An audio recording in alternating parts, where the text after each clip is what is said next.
Prince William, born to be king. He often used to say to his mother that he didn't really want to be king. His childhood was a mixture of enormous luxury and privilege and disaster. Kate Middleton, a middle-class home counties upbringing. Probably received some rather standoffish or condescending views towards her because she wasn't an aristocrat, unlike Diana or even Sarah Ferguson. This is the remarkable story of a prince and a commoner. One day they will reign over us. How have they juggled traditional royal life and the modern world? It's not all about, palaces and kings and courtiers.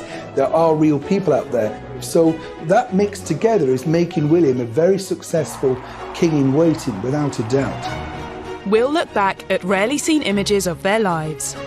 There was him at one stage on his hands and knees cleaning out a loo. Now, you don't see a future king doing that very often. And hear from insiders who've watched their every step for years to reveal how Kate has adapted to her royal role.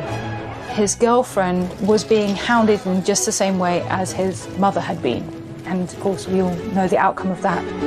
She's moved from being weighty Katie, who was seen as rather lightweight, to the Kate we see today, who's absolutely embodies her royal role. How William has embraced his sense of duty, while those around him have rocked the boat. You couldn't be, in William's view, a member of the royal family dipping in and out. You are either in or you are out.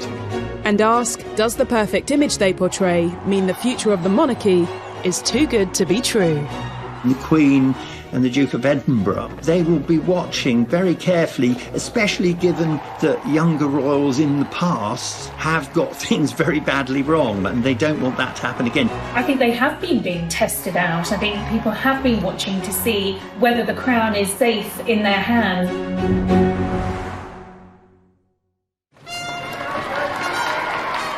Prince William's destiny was determined from the moment he became the first child of Prince Charles and Princess Diana, second in line to the throne. Very early on, he would have had quite a potent sense of his destiny. He would have known that one day he was due to become king.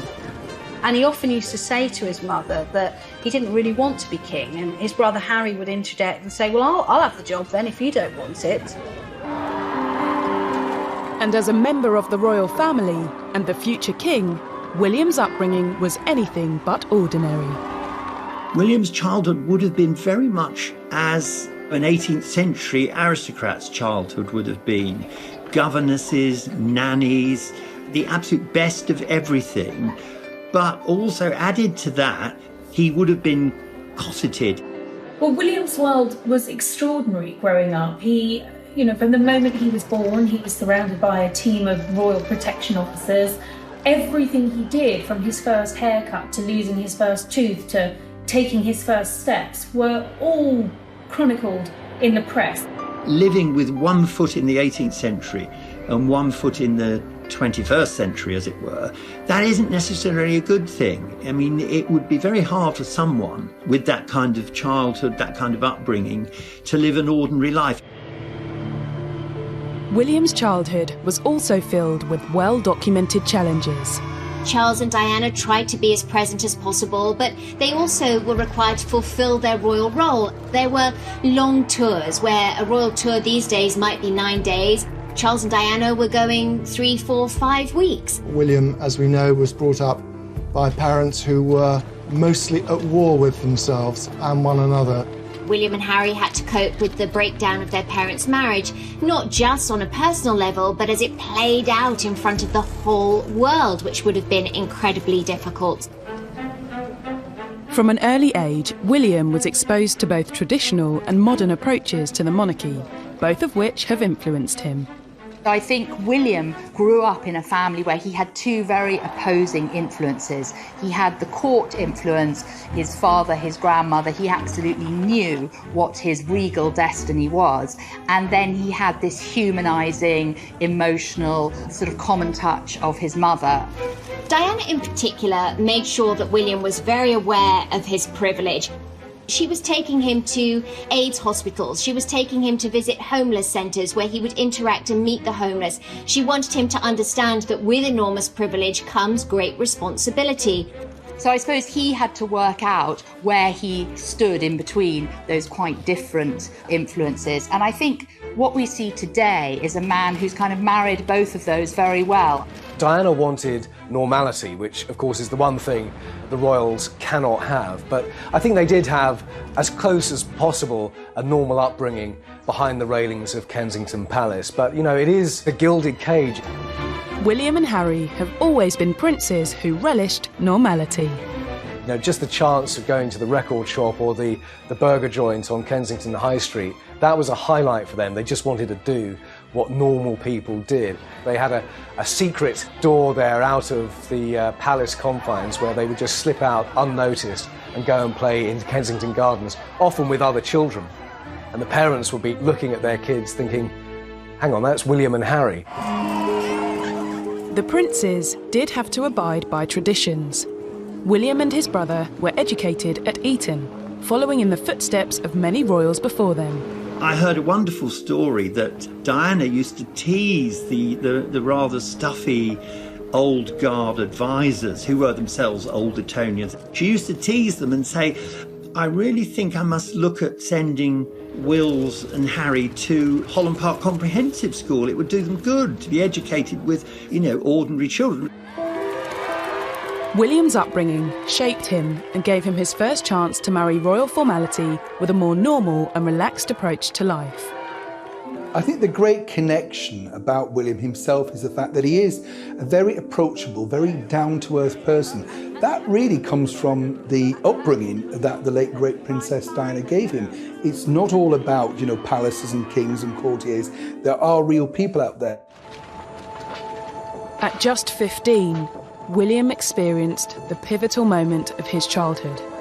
His mother Diana died, and he was forced to grieve on the most public stage imaginable. We have reports from Paris that Diana, Princess of Wales, has been killed in a car accident. You can't help but feel desperately sorry for that particular period in the boy's life that went on to form the rest of their teenage years. It was very difficult, and of course it's gone on to affect them in their adult lives as well. Living through this ordeal drove Harry to anger and upset, whereas William appears to have turned inward, buttoning up and holding back his feelings. At a fairly young age, William really was thrust into a crisis. And I think he's been very honest, talking about grief and how he processed it, and I think he's been really helpful to a lot of people he's met who have experienced the same. So his childhood was a mixture of enormous luxury and privilege and disaster, and those two things have created a man who's both confident and vulnerable. Kate Middleton was born fewer than 6 months earlier than the prince, but in an entirely different world to her future husband. Clearly, William and Kate had completely different upbringings. Kate came from a very regular family upbringing. She was very close to her two siblings, close to both her parents, Carol and Michael. They themselves came from working class backgrounds, but hold themselves up into the middle class stratosphere, for want of a better expression. Kate had a relatively normal childhood, albeit one that was, you know, quite a privileged upper middle class. She went to one of the best public schools in the country, Marlborough. William's father, Charles, grew up in Buckingham Palace, and his mother, Diana, in a 90-room stately home. Kate's family background was much more modest. Kate's mother herself was brought up in a council flat on the edge of London, but it was a great credit, really, to Kate's mother, Carol, and her husband, Mike Middleton, who met when they both worked for British Airways and then established their own business. There's a tremendous element that behind Catherine has been a mother who very much wanted her to move into circles that she wasn't born into. Kate moving up in the world has helped teach William to navigate between traditional royal life and the modern world.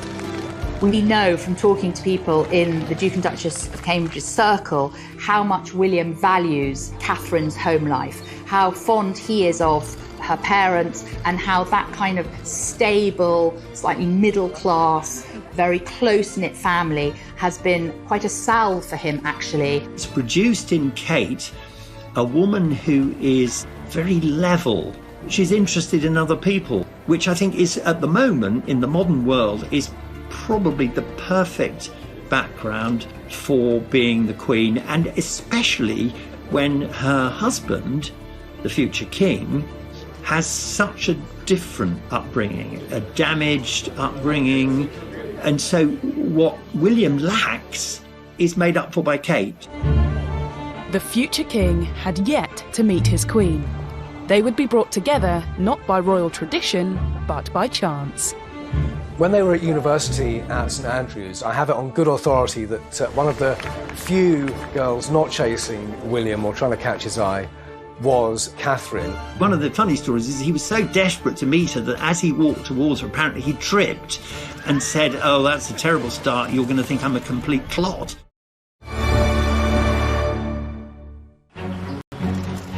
As a young royal, much of Prince William's life has been determined for him. But he has made some bold choices that have nodded to the modern world while still being a traditional royal. Like taking a gap year, the first British heir to do so. I thought this was a bit more of a way of trying to help people out and meet a whole range of other different people from different countries. William was allowed the luxury of a gap year. His father, the Prince of Wales, was determined that he needed to be educational. He was not just going to be allowed to go and spend a year playing polo in Argentina. William's gap year really was a great mix of a number of different activities. He spent time in Belize doing his military training exercises with the Welsh Guards. He spent time on a dairy farm where he had to get up at 5 o'clock in the morning to milk the cows, all sort of very hands-on. Far too early. But he also spent time doing a Rally International program in Chile. Salto, jump. Salto de agua, water jump.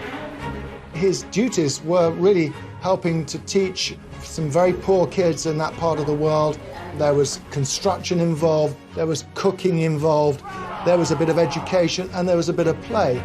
William was allowed to have those life experiences because we are in a unique position where we have the longest reigning monarch. It was always going to be some time before William came to the throne. That great freedom will ensure that William is a king who is in touch with his people.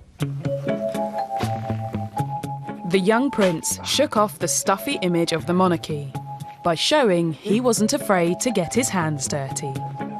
The pictures were memorable because there was him at one stage on his hands and knees in marigold rubber gloves cleaning out a loo. Now, you don't see a future king doing that very often. Here he was, a prince of the United Kingdom, but he was going to have to muck in with everybody else and pull his weight just like everybody else. And I think William really enjoyed that. It was an opportunity to just be William as opposed to Prince William. Are you embarrassed about it? Oh my God. I'm so embarrassed. I'll try it first and then come back for some more.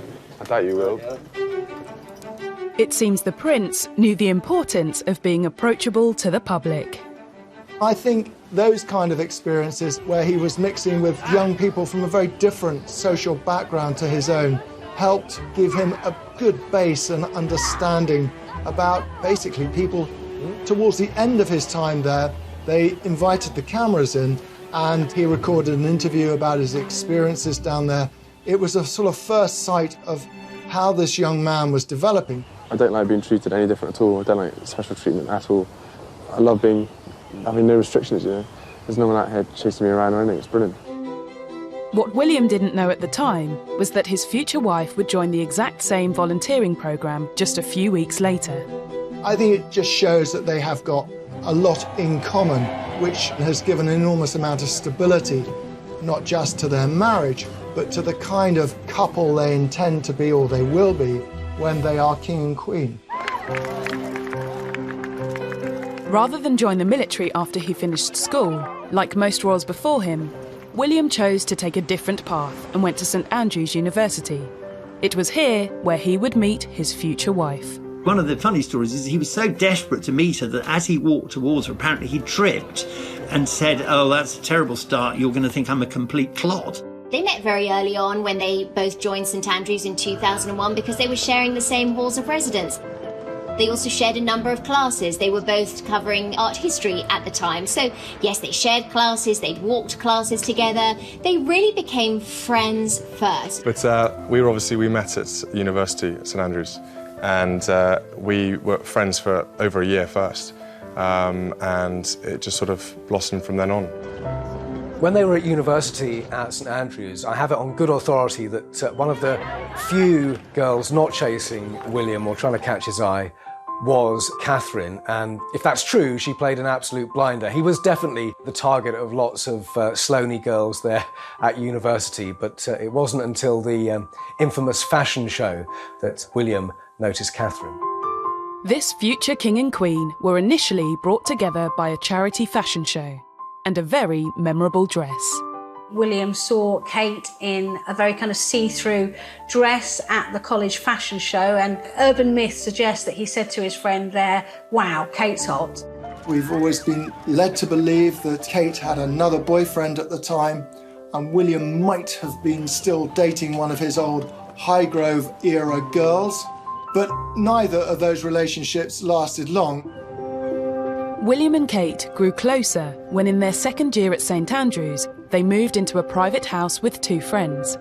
It was in their second year that William and Kate's friendship, I suppose, really jumped to the next level. And that's where they were able to really get to know each other that much better. We just spent more time with each other and had a good giggle, had lots of fun, and realised we shared the same interests and just, had a really good time. She's got a really nice sense of humour, which kind of helps me because I've got a very dirty sense of humour.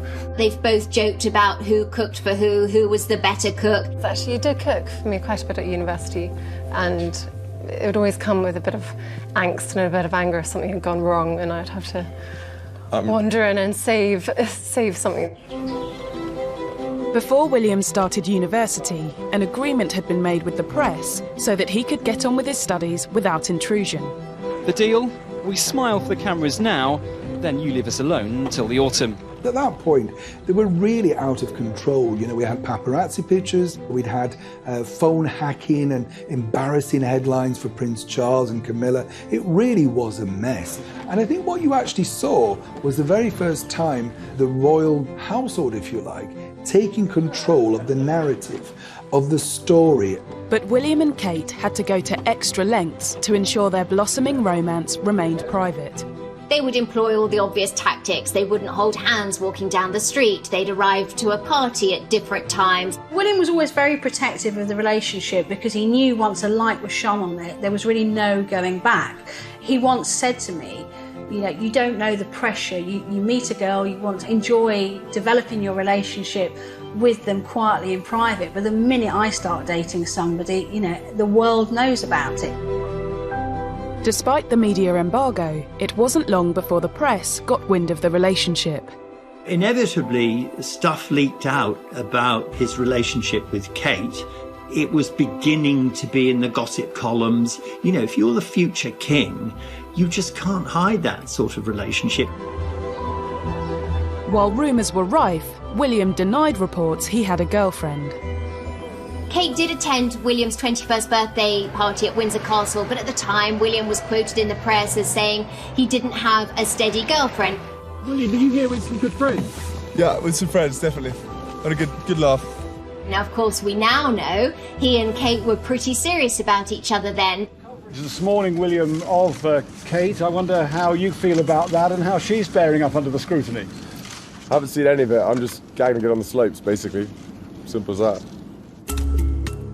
Despite their efforts, the rumours blew up when in 2004 the couple were pictured together for the first time. But in 2004, the relationship really did hit the public eye. But unfortunately for them, a paparazzi photographer took pictures of William and Kate clearly very close on a ski lift together. A red-top tabloid newspaper splashed it all over their front page, and William was furious. And he was also genuinely worried for Kate and her family about what this would now mean for them. William was right to be concerned. As the relationship was seemingly confirmed, Kate's mother was accused in the press of engineering their meeting. So at the time, there were a lot of rumours going around that, Kate's mother, Carol Middleton, might have tried to kind of orchestrate the relationship by ensuring she went to St Andrews. There was talk of Kate having a poster of William on her wall at Marlborough. That said, I have spoken to a lot of Kate's friends who were at school with her over the years. Nobody remembers having that poster. There's a story that goes the rounds that you had a picture of him on your wall as a child. There wasn't just one, there was like 10, 20. He wishes, no. No, I had the Levi's guy on my wall, not a picture of William, sorry. Sorry. It was me and Levi's, honestly. Yeah. William's first term at university was not easy in many respects and was made more difficult by his own indecision around his degree. First 13 weekends, he was at home more often than he was at college. And matters came to a head that first Christmas when he got back to Highgrove and he couldn't decide whether he really wanted to continue. I think the real problem was that he was probably on the wrong course. When you're a royal, if you suddenly change, your course, a lot's read into that. I mean, if you remember when Prince Edward didn't like being in the Marines, he was suddenly called a sissy and he couldn't do it. The fact is, he just didn't like it. Kate supported William through this dilemma, and in part on her advice, he changed course to study geography. It would be the first of many important decisions that the couple would help each other through. Well, the Queen once famously said of Prince Philip that he was her strength and stay, and that, people underestimated what effect he'd had on her life and how it enabled her to do the job that was expected of her. And I think that's very much the same for William and Kate. Gap year, university, and then William started to seriously date a commoner, a first for an heir to the throne. It demonstrates he was determined to try out a less traditional royal route. That's something that so many people can identify with, but it was also starkly different to how royals of old had been sort of pushed together. Diana and Charles had barely spent any time together before they got married. They certainly weren't allowed to live together. The Queen and Prince Philip, and Prince Andrew and Sarah Ferguson were also brought together through royal connections. But for William and Kate, it was simply a love match. I mean, it wasn't like anyone else was thinking or saying, she would make a good future queen. And that happened with Diana, and the result was a disaster. I think the difference between Diana and Charles and William and Catherine, they were allowed to grow, to develop, to kind of do things that no other royal couple had done previously. I think all those aspects of how they got together and what happened afterwards are very important to the entire story and therefore the stability that they offer the royal family going forward. Even in these early stages, William and Kate learned the power of fostering a modern approach in a modern age. By going to university, by undertaking gap years, by spending time with regular people, doing regular things in a very ordinary fashion, that is really going to set William and Kate up for a future as king and queen consort in which they can relate to the people that they are supposedly governing. But as William and Kate left St Andrews, many challenges lay ahead that would test their relationship. But really, I think graduation for William and Kate, it was their last moment in that protective bubble. And I think perhaps they may have both been a little naive about what was to come.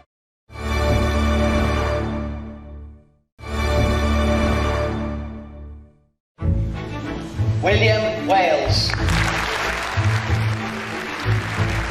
In June 2005, William and Kate graduated from St Andrews University. That he is deeply grateful is not in doubt. And partly, of course, it's been about this woman. Catherine Middleton. It meant an end to the shelter and privacy that university life had offered their budding romance.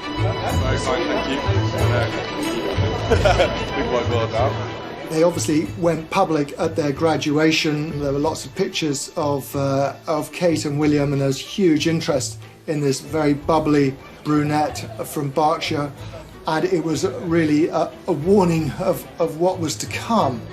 Graduation for William and Kate, it was their last moment in that protective bubble, and I think perhaps they may have both been a little naive about what was to come. I mean, William understood how the media works, but Kate would have had no idea what it meant to be on the receiving end of the tabloid press. After university, you know, the media pack were really onto Kate and wanting to get the pictures wherever she went. She was the #1 cover girl. After all, you know, she's a princess in waiting. Not just a princess in waiting, but potentially a queen in waiting. The press and public wanted to know who Kate Middleton really was. There was a lot of speculation that William might be ready to pop the question, and you know, she would open the front door of her flat in Chelsea and find dozens of paparazzi photographers. Now their relationship was fair game to the world's press, Kate experienced the curse of dating an heir to the throne. The scenes outside her flat in 2007 on her 25th birthday were eerily reminiscent of the scenes Diana faced when she was leaving her flat when the relationship with Prince Charles was revealed. Can you tell me if there's any possibility? I'm not going to say anything, babe. What a lot of people don't realise is that, you know, when you're dating someone within the royal family, you don't have any protection. There's not suddenly, you know, the senior Royal Scotland Yard protection officers. I remember she was photographed on a London bus going down the King's Road, and to me it's an historic photo. This is a photo of probably somebody who's going to be our queen in future, sitting downstairs on a London bus. Palace didn't like it. William started to worry that his girlfriend was being hounded in just the same way as his mother had been, and of course we all know the outcome of that. So he stepped in to issue a statement saying that he wanted Catherine more than anything else to be left alone. William's statement to the press didn't stop the criticism of Kate. Her suitability as a royal bride was questioned, and she was mocked for waiting around for a proposal. The problem for Kate was that she didn't have a career plan. William's had already been mapped out. He was going to go to Sandhurst, and after that he was going to go into the RAF. So Kate's career path was far less certain, and she did become the topic of a lot of negative stories in the press. She was called Waity Katie. Kate did get a job. She worked as an accessories buyer, but interestingly, someone from the firm told me at the time she went to the boss and said to them, I need a job, but it needs to be part-time so I can work it around my relationship with this very high-profile man. Now, that's quite unusual for a modern working woman. She did that job for a while, but unfortunately, you know, the attention of photographers following her to and from work got too much. And in the end, she went to work for her parents' family firm, Party Pieces, where she was more protected. Kate was quick to charm William's family, but the aristocratic circles that surround the palace took longer to win over. The aristocrats, the old Etonian advisors, they saw Kate's background, the fact that she worked for a company, for her parents' company, that the old-fashioned part of the palace didn't like it at all. Powerful people cannot help, in many cases, looking down on other people and wanting to preserve their little club. Kate was sort of pushed out because she was tainted by association with this family who, you know, sold party hats. What a disgrace. Kate's entrance into royal circles was helped by her ability to win over traditionalists in the palace. She avoided breaking protocol and even changed her style of dress to look more like a royal bride-to-be. Her clothing almost began to reflect what people saw in her character, a kind of restraint, a kind of modesty almost. And I think that did come about because William and Kate were moving towards the point where they would announce their engagement. And I think it was Kate starting to behave in ways which would be seen as more appropriate for a future queen. At the same time, William did what was expected of him by following royal tradition and training at the prestigious Sandhurst Military Academy. Well, the bottom line is that the royal family is a military family, and it has been for hundreds of years, winning various battles to keep them on the throne. OK, Wills, once you occupy that building, just wait out in there. He will one day be king. He will one day be commander-in-chief of the military. So he really wanted to serve. He really feels that he'll only be able to look servicemen in the eye if he has served himself. Kate was highly supportive of William's military career, and when she attended his Sandhurst graduation ceremony with her parents, press speculation about an engagement went into overdrive.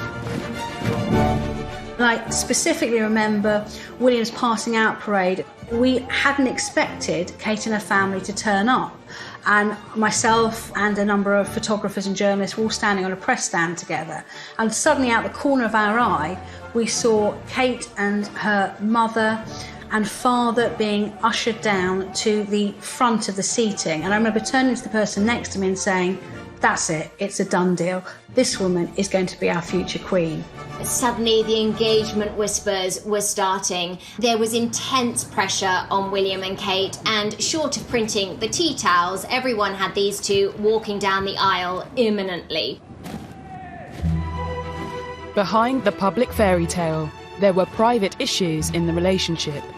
Just months later, the couple shocked the world when they publicly separated in early 2007. The press was quick to blame the split on Kate's family. There was some rather cruel and unkind commentary about the inadequacy, if you like, of the Middleton family as sort of future royal in-laws. It was very snobbish. If anything, it possibly propelled William back into Kate's arms, because it was a fairly short break, and he soon realised what he was missing. When the couple reunited a few months later, some believed it was on Kate's terms. When they reconciled, it was definitely an unspoken agreement, if not a spoken agreement, between William and Kate that this wouldn't happen again, that if they got back together again, it would be an eye on having a long-term future together. But it still took William another 3 years before he finally proposed. And after dating on and off for 7 years, they announced their engagement in November 2010. It was a total shock when it came, and very excited. William had made the surprise proposal 3 weeks earlier in Africa, using his mother's sapphire engagement ring. Obviously, she's not going to be around to share any of the fun and excitement of it all. This was my way of keeping her sort of close to it all.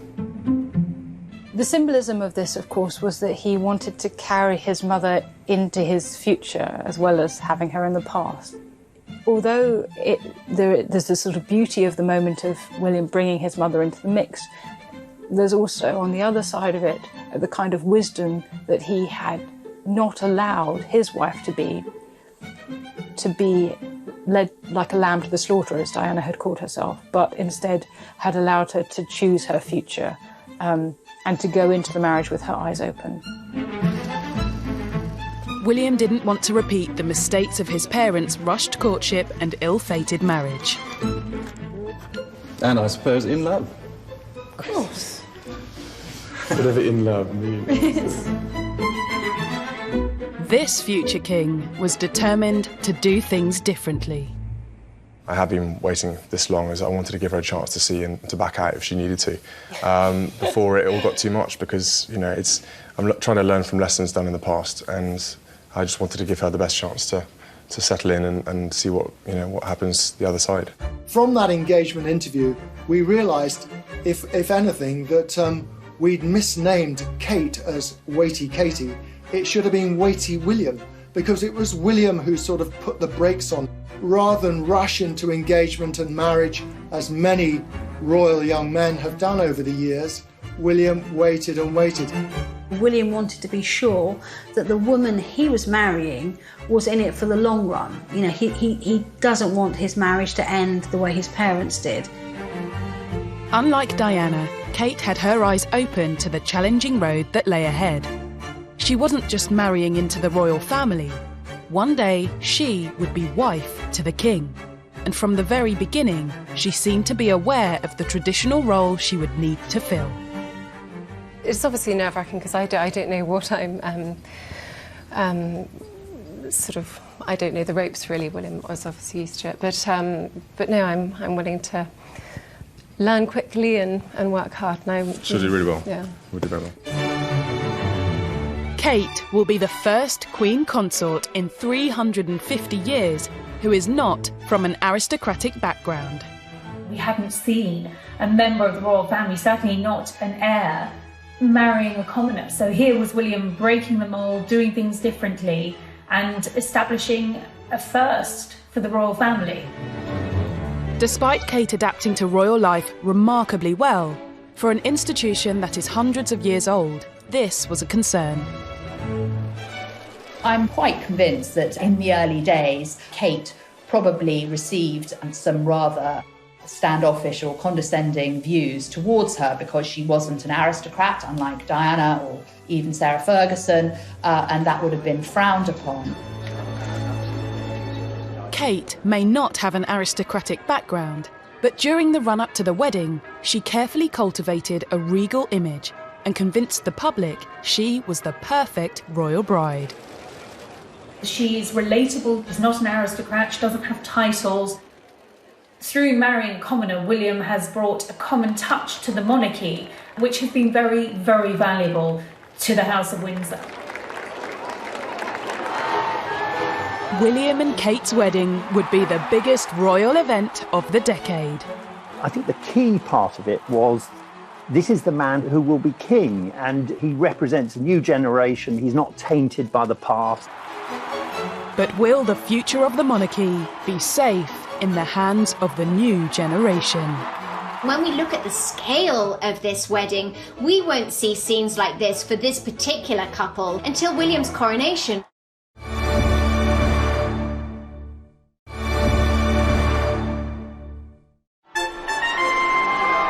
On the 29th of April 2011, Prince William of Wales and Catherine Middleton were married at Westminster Abbey.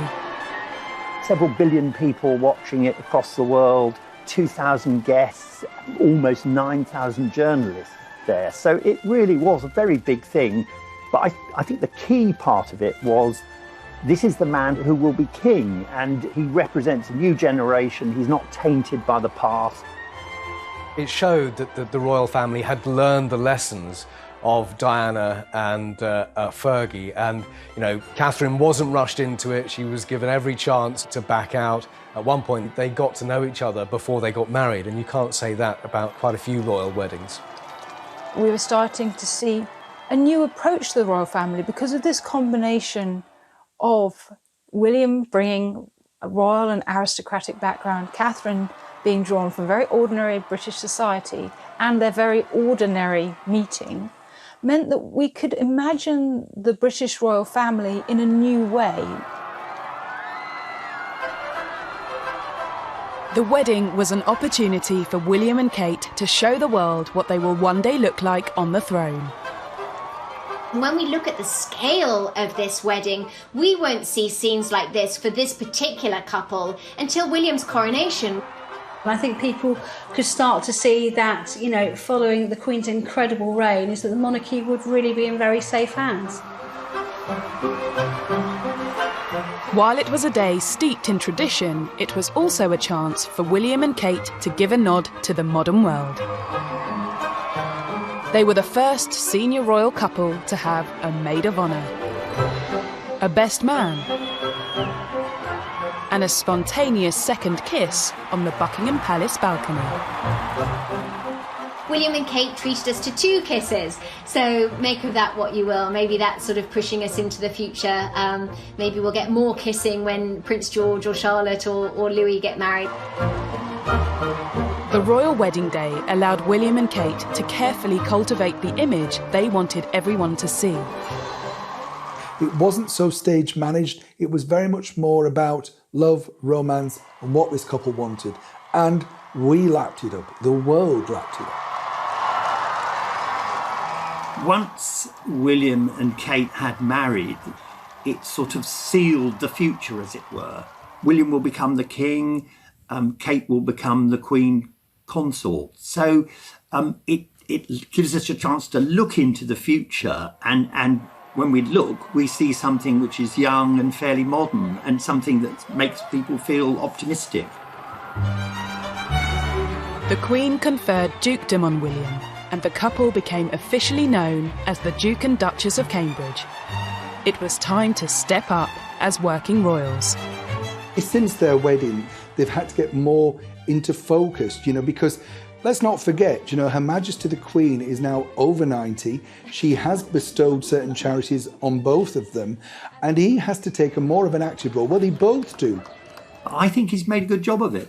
And it will be something, the more he does it, the better it will be when he finally becomes king. I mean, his whole life has led up to this. Kate has had to do it in, 10 years?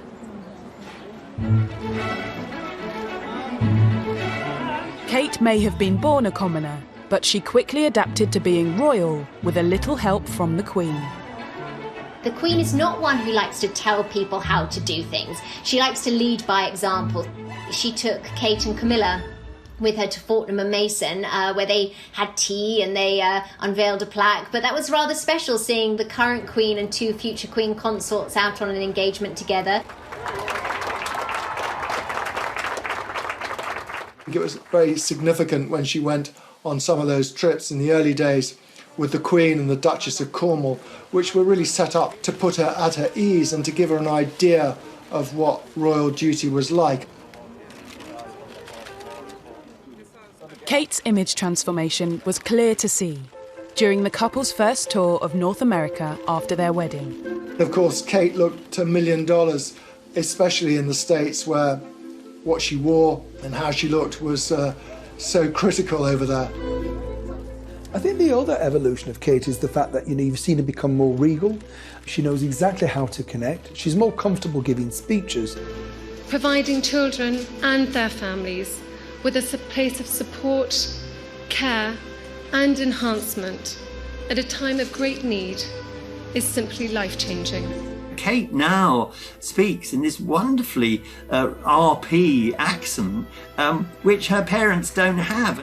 Once you've burnt your boats and you've married the future king, you've got to learn these things. It's like, if you go to Italy and you want to live there on your own, you've got to learn to speak Italian. You've got to. And I think it's the same thing. So Kate's very good, as it were, learning to speak Italian.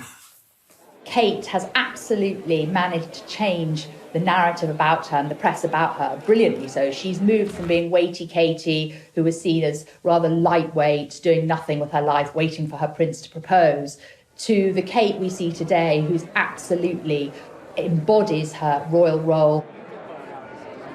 Kate wasn't born with a royal platform like William, but now she has one, she is making the most of it. The Duchess has made the role her own by choosing the causes she wants to support, like mental health. Fear or reticence, or a sense of not wanting to burden another, means that people suffer in silence. What we're really seeing is just a sort of blossoming of who she really is. She may not have been born to this role. She may not have been born to be queen, but she's a hell of a classy lady. And class doesn't come from one's social status. It comes from one's upbringing and it comes from one's character. And she has that in spades. During the early years of their marriage, the couple juggled their new royal roles with a seemingly normal modern life. They stopped short of becoming full-time working royals and maintained some privacy living in Anglesey, where William worked as an RAF search and rescue pilot. In terms of William being ready to take on the throne, I think it was quite interesting that he was allowed, with the Queen's blessing, some time out of the spotlight after the royal wedding. William was allowed to continue his career in the RAF and they continued living in Anglesey. William was desperate to stay in the military and, of course, he trained to be a helicopter pilot, but in the end he wasn't allowed anywhere near the front line. The ultimate boss said no because he is second in line to the throne. Guys, you are clearing for the chocks, please. We don't need a marshalling, thank you. Okay, thanks. He retrained as a search and rescue pilot on Anglesey. He helped to save many, many lives flying that yellow Sea King helicopter around the British Isles. So that gave him a meaningful role, and that means an awful lot to him. He did have those early years of married life, out of the spotlight, able to pursue his career, and knowing that in the not too distant future, his life and Catherine's life would be a life of royal duty for the rest of their lives.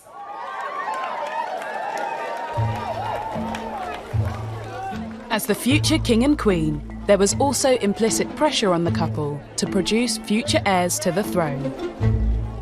Historically, royal wives have tended to have their first baby within a year of marriage. Well, it sounds awfully clinical, but that was never going to happen for William and Kate because the year following their wedding was the Queen's Diamond Jubilee, and nothing could detract from the Queen's Diamond Jubilee. Talk about impeccable timing. In December 2012, suddenly they announced Kate's pregnant.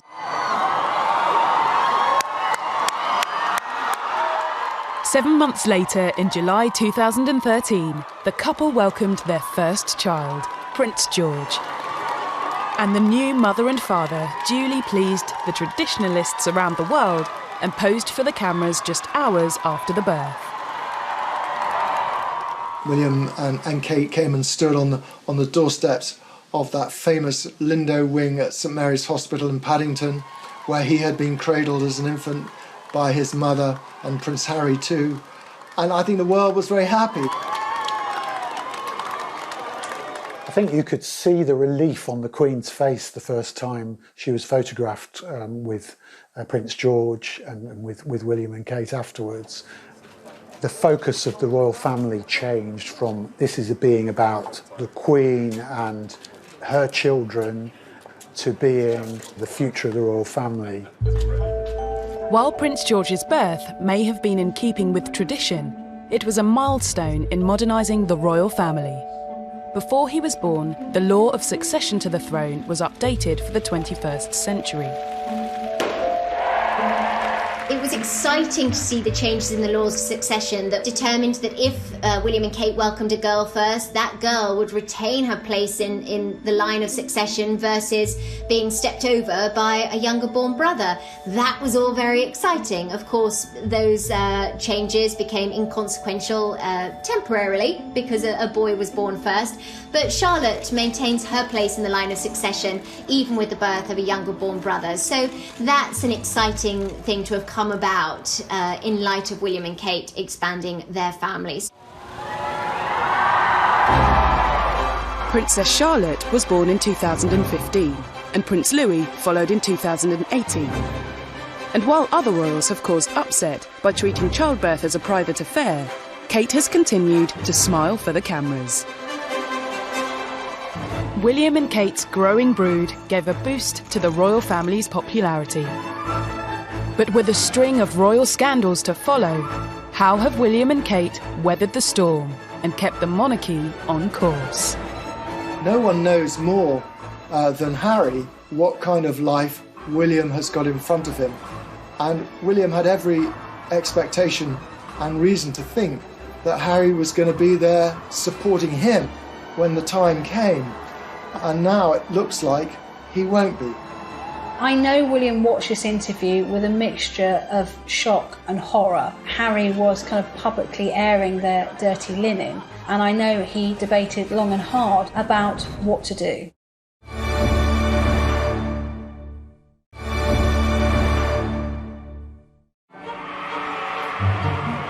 Throughout his life, Prince William has been groomed for his future role as heir to the throne. With each passing year, his responsibilities have increased. He made 3 overseas visits in 2019, attended 220 royal engagements, and is now the patron of 29 charities. It's a workload that's likely to increase. What's impressive about Prince William is you absolutely get his sense of his own duty and his responsibility to the crown, and possibly at times that duty comes ahead of personal relationships. No one knows this more acutely than his younger brother, Prince Harry. As a future heir to the throne, William was taught that one day he would have to make tough choices. But when the brothers were children, it was easy for them to enjoy a close relationship. You couldn't put so much as a sort of a sliver of paper between William and Harry. They were so close. They looked out for one another. William was a constant presence in Harry's life, and they were very protective of one another as they grew up and as young men. They both lived through the very rocky separation and divorce of their parents. And then, of course, the devastation of Diana's death. Diana, Princess of Wales, has been killed in a car accident. That kind of pulverising grief that changes your life forever. The two young princes joined the procession, accompanying their mother the final mile to Westminster Abbey. And then the whole world watches them walking in the cortege behind their mother's coffin. I mean, nobody who saw that will ever forget it. And it clearly was a transformative experience for them. William supported Harry during his efforts to seek counselling after their mother's death. Their close and supportive relationship was maintained as they grew into young men when they pursued similar careers in military service. The brothers actually lived together when they were both training to be pilots at RAF Shawbury, and I actually got the chance to interview both of them together. And it was really wonderful to see. There was a real camaraderie between them. He did all the washing out. He does do a bit of the washing up, then he leaves most of it in the sink, and then it comes back in the morning and I have to wash it out. Oh, the lies. And even when William was dating Kate Middleton, Harry was always part of the gang, if you like. And briefly, of course, when Meghan came along, we had the Fab Four. That's what they were dubbed. Meghan's Hollywood background gives her tremendous confidence. If Meghan Markle was the slightest bit nervous about stepping out in front of the British public, it didn't show. And initially, she drew the spotlight away from Kate. Meghan, being an actress, was so much more comfortable in front of the cameras. There was a sharp distinction between the two women that a lot of people remarked on. Kate and Meghan did not particularly get on. You know, they both had such different backgrounds. William and Kate do feel they have to be slightly more composed in public as future monarchs. The Cambridges' devotion to duty has helped them ride out these tensions. But the brothers clashed again over the speed of Harry's whirlwind romance. Some say William urged him to take more time over it, as he and Kate had done with theirs, but this was hard for Harry to hear. I think, sadly, this was interpreted as William not being altogether sufficiently welcoming. It sort of all started to drive a wedge between the brothers. As a monarch in waiting, one of William's toughest problems has been how to protect the future of the royal family while staying true to his bond with Harry. Hurting his brother's feelings may have been the unfortunate but hopefully short-term side effect of his devotion to duty. Actually, William was shown to be right, that marrying into the royal family, yes, it seems like it's a fairy tale with carriages and the gilded life, but actually it's quite a punishing routine in many ways. In October 2019, Prince Harry brought his private differences with Prince William into the public domain during a TV documentary. We're brothers, we'll always be brothers. We're certainly on different paths at the moment, but as brothers, you know, you have good days, you have bad days. I know William watched this interview with a mixture of shock and horror. Harry was kind of publicly airing their dirty linen, and I know he debated long and hard about what to do. No one knows more than Harry what kind of life William has got in front of him. And William had every expectation and reason to think that Harry was going to be there supporting him when the time came. And now it looks like he won't be. William values duty and responsibility over all else. And though both princes have shared the same tragedies and both their wives have suffered negative press, the Cambridges haven't run away from their royal duties. I don't believe for a minute that the press have been any more difficult towards either couple, really. The Sussexes, I think, have seen rogue elements that really weren't there, like their accusation of racism towards Meghan. The difference between the two brothers and their wives is one has behaved stoically and earned phenomenal respect, whereas the Sussexes have gone down in our estimation and we have far less patience with their me antics. In January 2020, the royal family were forced to deal with Harry and Meghan's plan to divide their time between the UK and America. The so-called Sandringham Summit was a big moment for William to prove he puts duty to the monarchy ahead of loyalty to his brother. The Queen wants a swift agreement to end this crisis before it causes more damage. Apparently Meghan was going to be on speakerphone. Well, the Queen put paid to that, and so Harry had to face the music alone. They very much thought they could have a kind of half-in, half-out status by which they, did some royal duties but were able to live abroad and pursue lucrative commercial careers. William, with his developing awareness of the Constitution, knew Harry and Meghan's plan would never work. You couldn't be, in William's view, a member of the royal family dipping in and out. You are either in or you are out. And so the decision was made, OK, if you want to go, we're desperately sad about that, but you are out. And you will not be using HRH, and you will not be using Sussex Royal Instagram. I'm not sure William had much choice in the matter. He is going to be king, even if it means the expense of his familial relationships. Megxit could mean the Cambridges have to take on extra duties, but claims by Anna Pasternak in a controversial Tatler article that Kate is furious about any extra workload have seen denials and reports of threatened legal action against the magazine. They wanted, as I understand it, to be much more hands-on parents, and suddenly they have this massive workload which they weren't anticipating. Tatler say they stand by Anna's reporting. But Kensington Palace also denied the claim that Kate disliked Meghan's wedding plan for her bridal party not to wear stockings, as it would be a breach of protocol, and the Cambridges honour royal conventions. We've really seen them take on a very traditional royal role. William and Kate have really embraced that. Megxit wasn't the only crisis that's engulfed the royal family that William and Kate have had to deal with. In November 2019, Prince Andrew was forced to retire from public life. Senior royals, including Prince William, were said to be horrified by the comments he made in a TV interview, trying to defend his friendship with a convicted paedophile, Jeffrey Epstein. But you were staying at the house of a convicted sex offender. It was a convenient place to stay.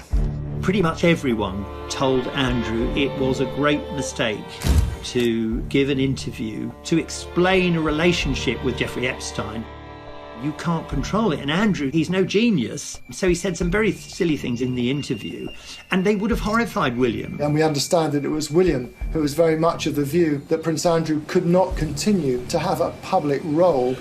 I think that was very significant, not only that we were being leaked that information, but that William was involved at the very highest level. It's really the first time we've seen that. Removing Prince Andrew and the Sussexes from royal life will make life complicated for the Windsors, and especially William and Kate. They've already been set forward by Prince Charles's long-term plans to reduce the number of working royals. Well, Prince Charles feels that moving forwards, the public appetite for lots of aunts and uncles and cousins doing royal duties isn't there. There are many distant royals who live in grace and favour apartments and are effectively subsidised by the taxpayer and do very little for that money. Depending on the Queen's ability to continue working in her mid-90s, the plan could leave a public-facing monarchy of just 4. The Duke and Duchess of Cornwall and the Duke and Duchess of Cambridge. How do 4 people oversee the Commonwealth? How do 4 people do all the ceremonial occasions, all the official engagements, oversee all the charities that they do? William has a great sense that he has inherited something which is important and he needs to step up to the mark, even if it becomes his whole life. Megxit and Prince Andrew's departure have shown how Prince William places duty over close family relationships. But the coronavirus pandemic of 2020 would pitch the Cambridges into their greatest challenge yet. Something as terrible as this awful pandemic has actually given William and Kate a chance to shine in a very modern way.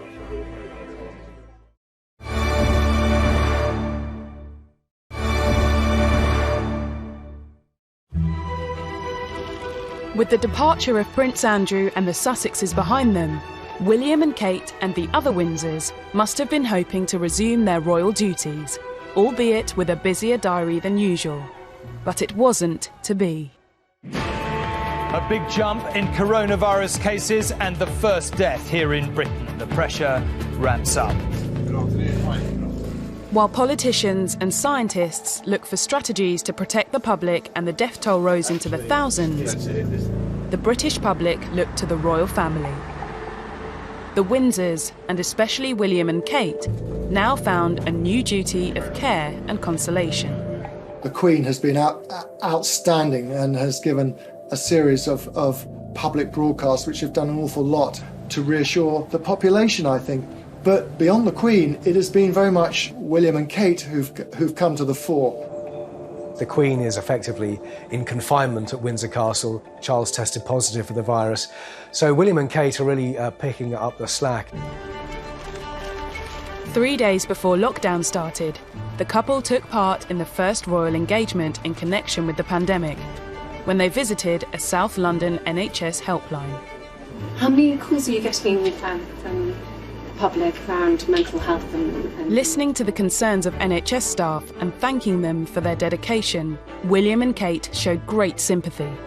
Something as terrible, as negative as this awful pandemic has actually given William and Kate a chance to shine in a very modern way. They've revealed things about themselves that will always be remembered, that during the pandemic they were there.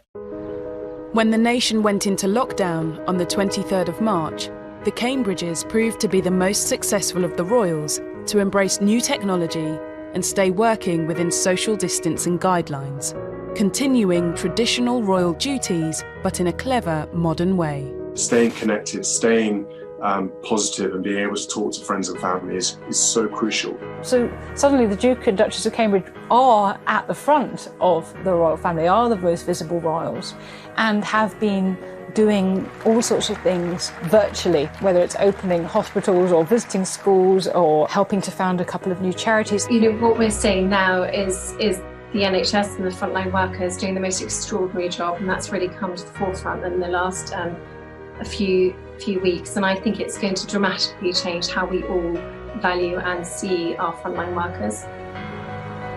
William and Kate have isolated themselves with their children in Norfolk, where they have joined in the weekly applause for NHS carers. And in a callback to William's former career as an air ambulance pilot, they've offered their London home as a refuelling post for emergency flights. William was given permission for helicopters to land in the grounds of Kensington Palace, which is remarkable. That would never have happened in the past. The royals who lived there, even during the war, were a bit sniffy about people growing cabbages nearby. They haven't patronised us, but they're one of us. They absolutely have managed to blend their sense of duty with a real, tangible humanity. And personally, I've never admired them more than I do for how they've coped during the pandemic. Throughout his life, Prince William has made choices that have stepped away from the royal standard. I don't like being treated any different at all. I don't like special treatment at all. He took a gap year volunteering for charity and chose a wife from a non-aristocratic background. Should we expect the Cambridges to break even further with tradition when they reach the throne? I think if anyone was wondering whether the crown is going to be safe in their hands, you only need to look at how they've conducted themselves during this pandemic to see that the answer is a resounding yes. William and Kate may be many people's idea of the perfect king and queen, but it may be a very long time before they are given the opportunity to serve the nation in this way. Will anyone still want a monarchy by then? There could be suggestions that it's an outdated institution William and Catherine have managed to keep their slates pretty clean, and they are people who haven't really put a foot wrong, who have maintained popularity and are doing pretty well. So well, in fact, that a recent survey found nearly half of those polled would like to see Prince William take the throne instead of Prince Charles. The Queen doesn't believe in breaking the rules. She does not want Charles to step aside when she passes. William doesn't want that to happen. There are a lot of people who want to skip Charles and go straight to William. It would be shocking to skip Prince Charles. I think that's more driven by William's youth. Hello, everybody.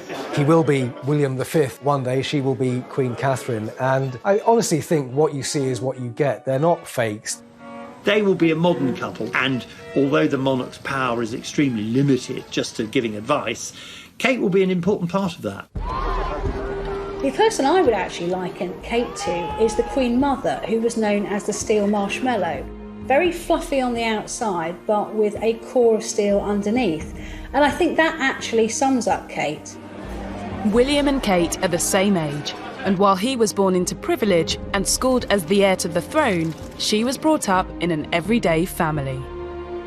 Despite the differences in their backgrounds and the obstacles they faced along the way, they've forged a lasting partnership, which has skillfully married tradition with modern sensibilities. I do think that they will have a warmer feeling, a warmer approach to the British public. Very happy birthday on Valentine's Day. Yes, Valentine's Day. From everything we've seen to date with William and Kate, I think that they're going to demonstrate a monarchy that is caring and compassionate, that proceeds with dignity but also with a bit of humour. And I do think that they show the sort of approachability and relatability that will safely sustain the monarchy into the late 21st century.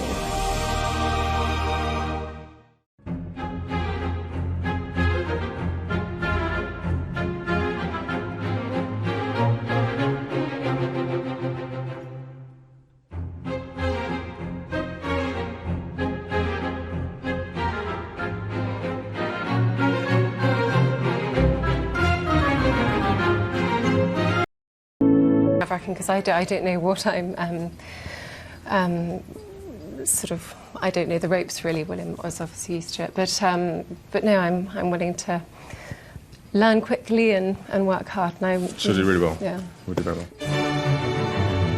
Kate will be the first Queen Consort in 350 years who is not from an aristocratic background.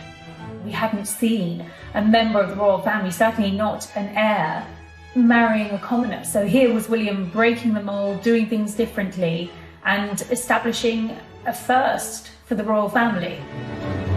Despite Kate adapting to royal life remarkably well, for an institution that is hundreds of years old, this was a concern. I'm quite convinced that in the early days, Kate probably received some rather standoffish or condescending views towards her because she wasn't an aristocrat, unlike Diana or even Sarah Ferguson, and that would have been frowned upon. Kate may not have an aristocratic background, but during the run-up to the wedding, she carefully cultivated a regal image.